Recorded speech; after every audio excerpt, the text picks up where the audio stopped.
بسم الله الرحمن الرحيم الحمد لله رب العالمين وصلى الله وسلم وبارك على سيدنا محمد وعلى آله وأصحابه أجمعين.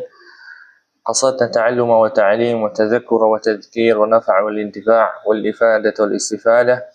اللهم علمنا ما ينفعنا وانفعنا بما علمتنا وزدنا علما ينفعنا. اللهم إنا نسألك علما نافعا ونعوذ بك من علم لا ينفع. Amma ba'd. Kita lanjutkan pembelajaran kita tentang ilmu mustalahul hadis atau ilmu usulul hadis, dan sekarang kita akan membahas apa itu pengertian daripada hadis musalsal. Kita akan membahas tentang hadis musalsal. Bismillahirrahmanirrahim. Qala an-nadhimu rahimahullahu ta'ala wa nafa'ana bi'ulumihi fid darain wa ghafara lahu wa liwalidayhi wa lana wa liwalidina wa li jami'il muslimin wal muslimat. مسلسل قل ما على وصف أتى مثل أما والله أنباني الفتى كذاك قد حدثنيه قائما أو بعد أن حدثني تبسما. Yang paling pertama, apa itu pengertian daripada hadis musalsal? Hadis musalsal artinya adalah al-hadits alladhi tataba'a rijalu isnadihi ala halatin wahidah atau ala wasfin wahid. Hadis musalsal artinya adalah sebuah hadis yang mana hadis tersebut perawi-perawinya, orang-orang yang meriwayatkan hadis tersebut selalu ketika meriwayatkan hadis tersebut dalam kondisi atau keadaan yang sama. Sebuah hadis yang mana perawi-perawi hadis tersebut ketika meriwayatkan hadis tersebut, keadaan-keadaan mereka itu selalu sama. Dari orang-orang generasi pertama sampai orang-orang sekarang. Ketika mereka meriwayatkan hadis itu, keadaan mereka selalu sama. Itu perlu dikasih catatan. Ala halatin wahidah. Ketika mereka meriwayatkan hadis tersebut, maka selalu dalam keadaan yang sama. Nah, keadaan yang sama ini ada dua macam. Yang pertama, keadaannya itu muta'allaq birrawi.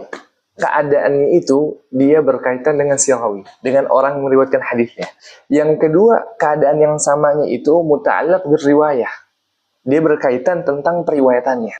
Contoh, jadi kita katakan bahwasanya hadis musalsal adalah sebuah hadis yang para perawinya ketika meriwayatkan hadis tersebut keadaannya selalu sama. Nah, kita ambil yang pertama nih, yang muta'allaq birrawi. Keadaan selalu sama itu bagaimana? Yang pertama, ada yang itu berupa qaul.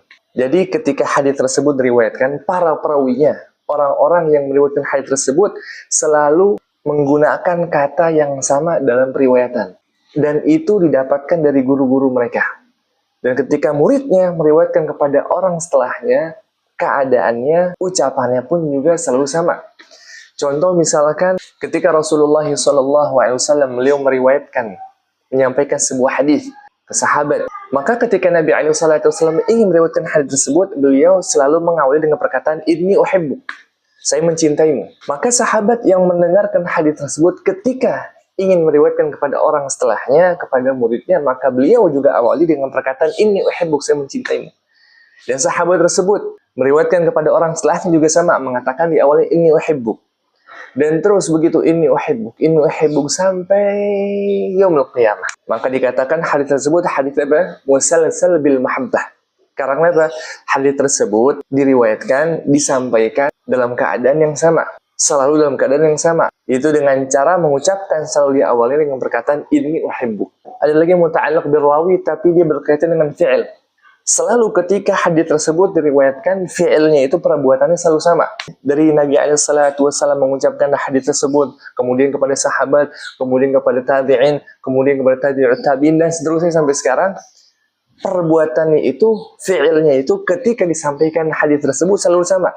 Contoh misalkan ada apa? Ketika misalkan menyampaikan sebuah hadis selalu dengan musafahah, selalu dengan bersalaman, maka dikenal dengan hadis musalsal bil musafahah.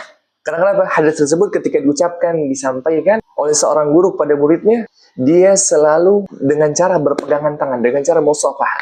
Maka dikenal dengan hadis musalsal bil musafahah. Karena apa? Karena hadis tersebut ketika diriwayatkan selalu dengan cara musafahah. Ada lagi yang muta'allaq birrawi tapi berkaitan dengan qaul dan juga fi'il.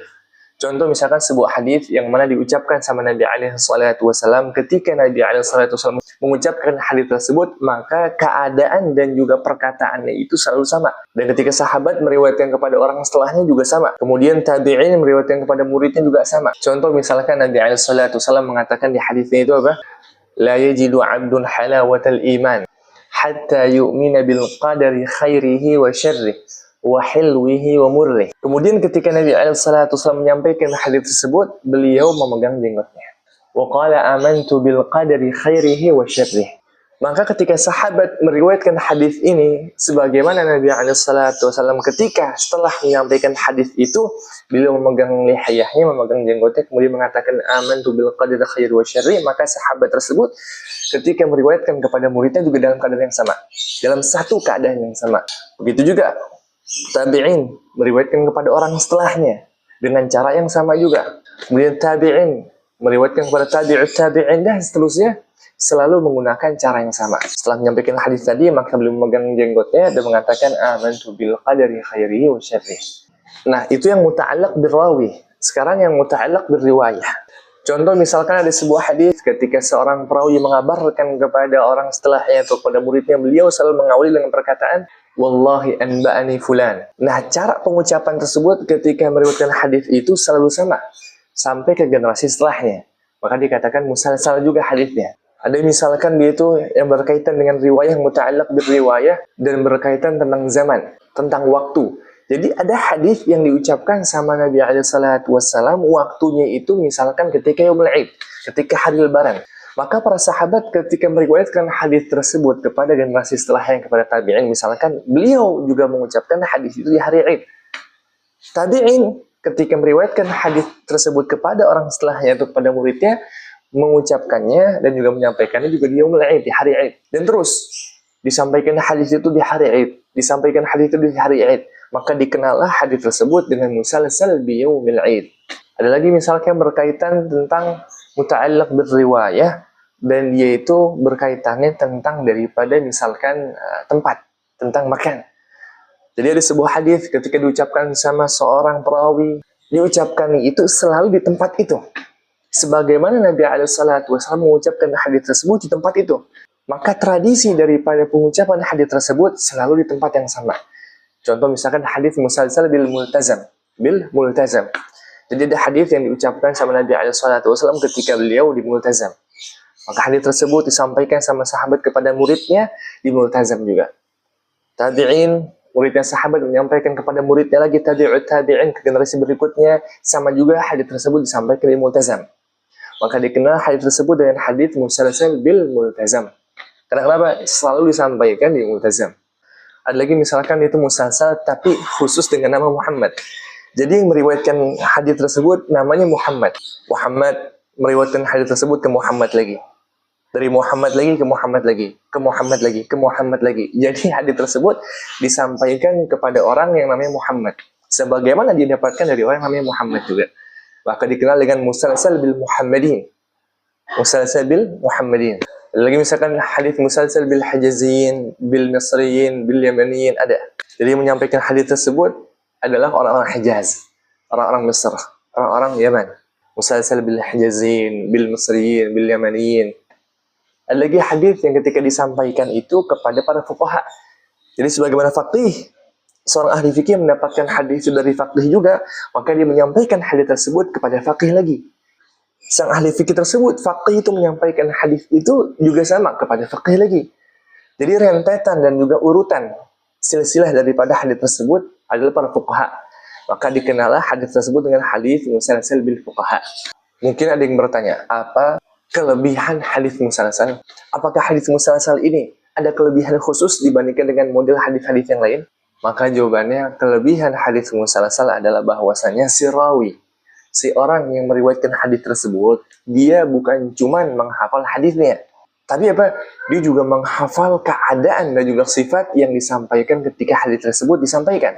Jadi kalau hadis-hadis yang biasa nih, yang selain bukan musalsal, si rawinya itu cuma sekedar hafal hadis aja.